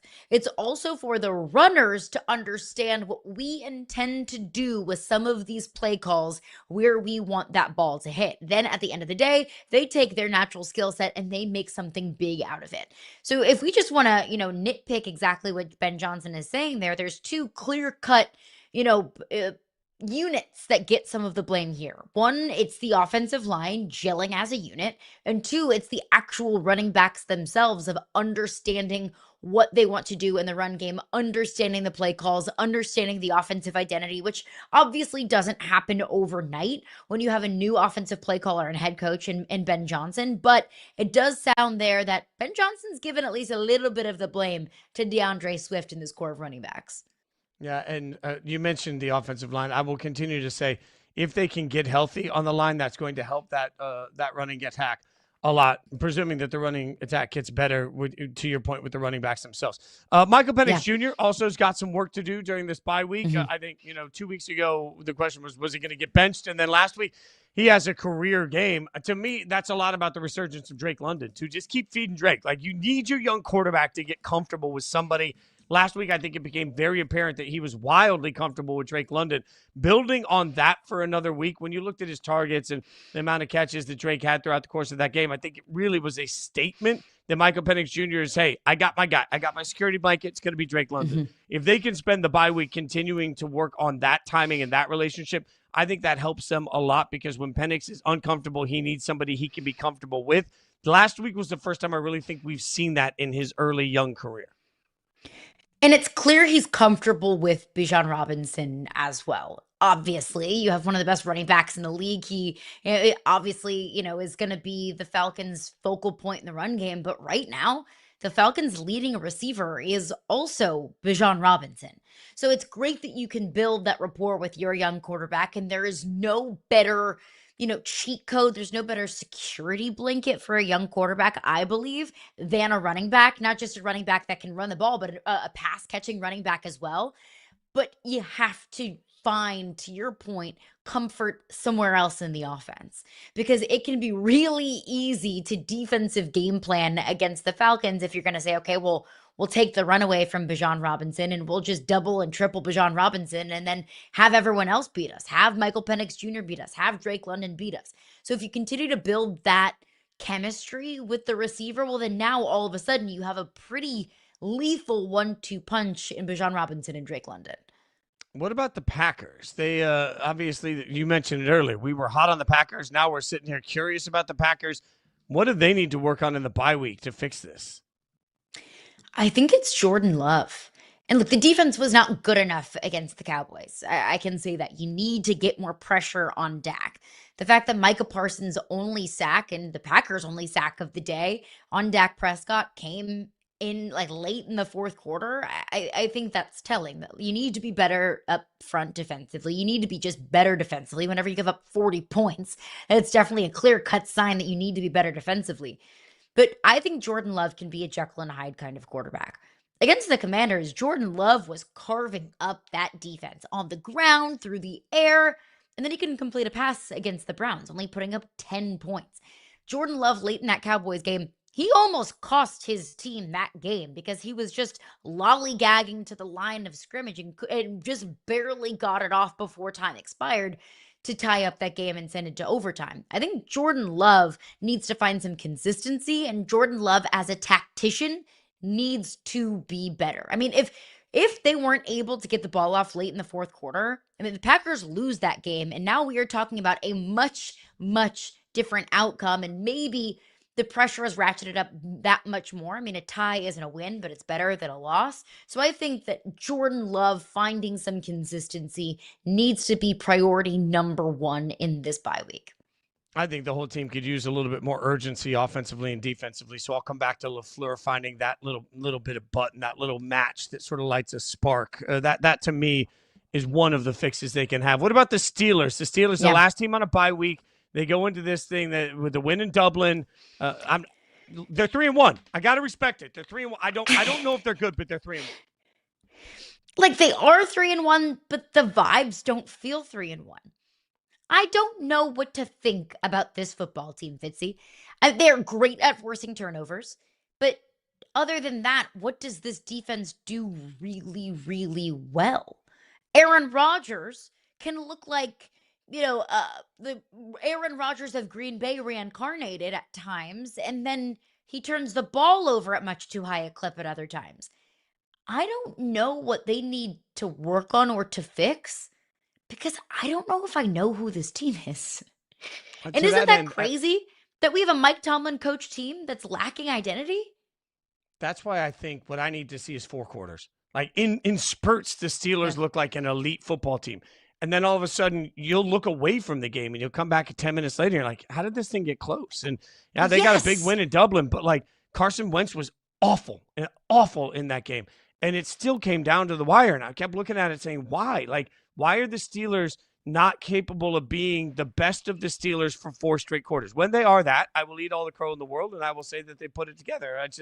I don't know if we'll see that anytime soon. So that's what they can work on. All right. From bye weeks to pumpkins, we got to figure out who's having sustainable success and who isn't having sustainable success. Who do we think's possibly going to turn back into a pumpkin? We'll tell you next.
Daniel Jones desperately wants to turn back into his natural state of a pumpkin. That was tweeted out after he threw the first of his 2 interceptions against the Rams on Sunday. And it leads us to a question, because if you haven't looked at your calendar yet this morning, congratulations, you've officially made it to October. So it's pumpkin Best carving month of the year. season. There's no, like, fall is the best season of the year. October is the best month of the year. I'll give you both of those. Fall better than October is like the summer of fall. It's like the Saturday of fall, you know, like, because summer's my favorite season, but I love October. Like, it's just the peak. Like, it's the best. I spent all Spooky day yesterday season. watching playoff baseball. Like, I'm in on this, and my Halloween animatronics are coming out. So, like, yeah, let's go. Okay, so here's the thing. In honor of it being pumpkin carving, pumpkin spicing, pumpkin everything season, we figured we'd take a look at different people across the sports landscape that might be turning back into a pumpkin. So, Daniel Jones, Caroline Fenton, I don't think he's going to turn into a pumpkin. I think Daniel Jones is going to be the comeback player of the year. I think the Colts are going to win the division. Everybody knows that. I do my victory dance every week. But what say Everybody you? knows that. I mean, everybody knows that. I just can't Obviously. say it enough. But what say you about Daniel Jones turning back into the pumpkin? I don't know. I don't know. I think so. On our Oh, that. oh my god. That's That's exactly what That's it's going to well be. done. It's exactly what it's going to look like. But Daniel Jones is going to struggle, and then he turns into literally a physical pumpkin on the sidelines.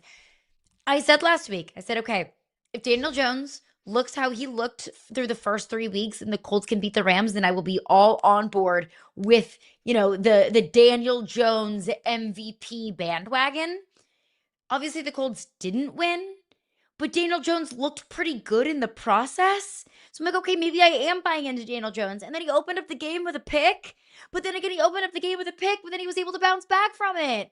And maybe previous iterations of Daniel Jones would throw a pick and then completely melt down. So I don't know. I don't know. Is that allowed? Am I allowed to say I don't know? No. I mean, you had to say something so we could get the pumpkin graphic up. Let's be honest. And I like the pumpkin It's the most graphic. important thing. He's not going to turn into the pumpkin, but I like the pumpkin graphic. See, I now want that on my front porch. All right, It maybe does. we He have a looks more good in orange. definitive answer. Well, it looks he's a little fake tan for me. I'll avoid political jokes. What about Indiana football? Indiana football turning into a pumpkin. What do we think? They going to turn back into a pumpkin or not, Caroline? No. This Indiana team is legit. Kurt Signetti is coaching a wagon.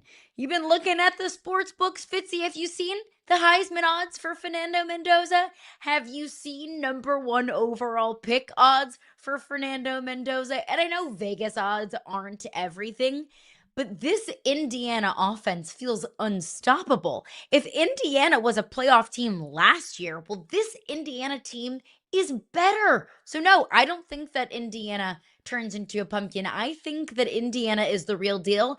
And let me just say this. I guarantee you Indiana will be a playoff team this year. I don't disagree with that. I just think Indiana is a Paducah 9. Like, you know, there's this term out there for like Don't Paducah, hate Kentucky, on Paducah, okay? I've been to Paducah a lot of times in my life.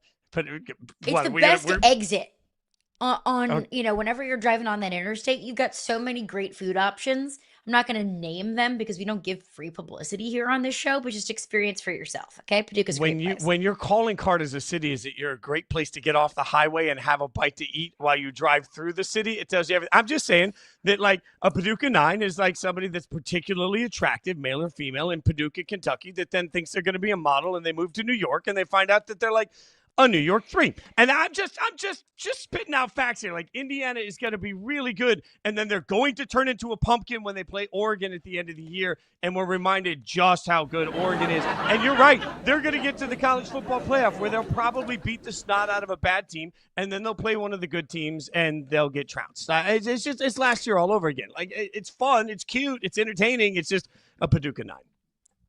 I think if Alabama was putting up the same numbers that Indiana is, and back-to-back weeks, they put up 56 points, blanked Indiana State 73-0. I know it's Indiana State, but still 73 points. Like, that's basketball numbers.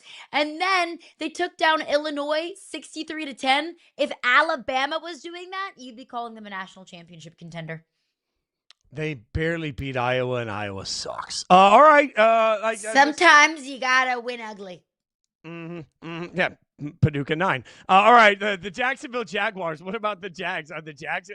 I'm taking a deeper and deeper grave with Paducah right now. Jags going to turn back into a pumpkin. I'll say no on this. And I've been tough on Trevor Lawrence. I've been tough on the Jags. I told you I didn't really buy the Liam Cohen hype, but man, I don't know this defense. And the way this defense is playing, and defense is sort of, once you have that figured out, if they continue to create turnovers the way they're creating turnovers, ETN's running really well. Like I feel like this Jags team, I'm stepping back and saying, you know what? I was wrong. I'm going to put some more respect on their name. I think the Jags are making a statement. No pumpkin. What say you? I think the defense is legit. I do. And that could keep them out of pumpkin territory. I just think Trevor Lawrence is a pumpkin. That Trevor Lawrence is what he is, and he's not going to elevate his team. At least, no. Why does he look like that? Why does he look so much different as a pumpkin than he does in real life? Trevor, never cut your hair, dude. We now know what you look like with no hair. Do not cut your hair, dude. That's what it is. It's the hair is probably pulling a whole lot of weight, maybe more than we initially anticipated. But the Jags also, like, I feel like every game they play is just totally drunk. It's weird penalties. It's weird turnovers. Sometimes the turnovers they get are lucky. And look, sometimes turnovers just in general are just very lucky. But I think at some point, the luck runs out, right? That in the National Football League, yes, sometimes you do have to get lucky. But I think they may be a pumpkin. All right, let's see how we feel about this one because it impacts our producer, Michael Farb, who we love dearly, and he's a massive Guardians fan. The Guardians lost yesterday. I was so invested in the game. I was watching and yelling at my phone. That's what Mike has turned me into. So the Guardians lose game 1. Are the Guardians about to turn into a pumpkin? No, they are not. No, they're not. This team is special. What they did down the stretch was special. To be in the position that they were in the middle of the season and scratch and claw their way back. And yes, it took an absolute epic collapse from the Tigers in order for them to achieve that, to win the division. But still, I think that this team is special, that they've got good pieces. So I will say no. The Guardians will not turn back into a pumpkin. They will take game 2 today. They might take game 2 today, but unfortunately, they're going to turn into a pumpkin. As I said earlier, the winner of game 1 of the wild card series has won the series 18 of 20 times. That's just a staggering number. That's hard for me to bet against. Look, it's not hard for me to bet during these games as I've just suddenly become hooked on betting on pitch speed. It's not healthy, but I will say that unfortunately, I want Cleveland to get this win. Let's get an extra game for Mike. We can get one more in. I just don't know how the rest of the series will go. All they have to do is win 2 straight games, and they have won more than 2 straight games plenty of times this season. And I say all they have to do. I understand how difficult it is, okay, everybody. Postseason baseball's weird, though. You're not wrong, by the way. Let's get all the Tigers have to do is lose 2 straight. They made that look like child's play. They've done for the last that 3 before months too. Of the season. Like, all right, I will get one more in. Vanderbilt football. Vandy is taking on Alabama. Are they going to turn into a pumpkin this weekend? Well, I do think they lose this weekend. It is in Tuscaloosa. We did just see Ty Simpson throw the ball like a freaking maniac at Georgia. So I do think Alabama wins this weekend. They're also, I think, coming back for a vengeance. They got so embarrassed last year. But I don't think overall that Vanderbilt is a pumpkin. Look, they have a brutal schedule. Bama, LSU, Missouri, at Texas, Auburn, then they play Kentucky. They'll beat Kentucky. And they finish out the year at Tennessee. Like, that is an absolute gauntlet of a schedule. But as long as that man's your quarterback, Diego Pavia, I don't think you can be a pumpkin. You're a pumpkin. I don't want him to be a pumpkin, but he's got to be a pumpkin. You're so anti, Indiana and Vanderbilt, the unsexy programs in college football. That's what makes the sport so great. Look, The problem is it's in Tuscaloosa. Alabama's mad about last year. Like, if you think that there's any chance that they would overlook this game, all you have to do is watch last year's, and then you just know right away. You know how and I love this Vandy team. I think you mentioned that juggernaut of a stretch. I think they're going to get 1 or 2 games in this stretch. I think Vandy still finishes the season a top 25 football program. But I think if we're talking about this weekend, unfortunately, if you're talking about a close game, right down to the wire, everybody's just puckered up trying to figure out what happens in a close game. I trust Diego Pavia. I trust Vandy. I trust the way they're locked together. I don't think this is going to be a close game. And then long term, right now you've got this magical combination of, until like Diego can change the rules so that he can play college football for the next 30 years, Vandy's going to have to find another Diego Pavia to be a sustained success. I think that is far easier said than done. So for those reasons, while I like Vandy for the rest of the season, Caroline, I just think that this weekend's going to be a bad one, and long-term, they'll still be a pumpkin. Long-term's a different story. That Diego Pavia is special, and he has, made this a very, very special team and feel like a very special program. I would say, though, the key, hold on to the football. Time of possession will be key in this game. They held onto the ball for 40 minutes last year against Bama. That's Vandy's path. Yeah, well, if the game were being played in Nashville, I would feel a hell of a lot better about it than I do being played in front of that crowd in Tuscaloosa. But Diego will be ready. We'll be ready for you tomorrow morning at 9 a.m. She's Caroline Fenton. I'm Jason Fitz on behalf of everybody that works on the show. Thank you so much for watching Yahoo Sports Daily. See you tomorrow.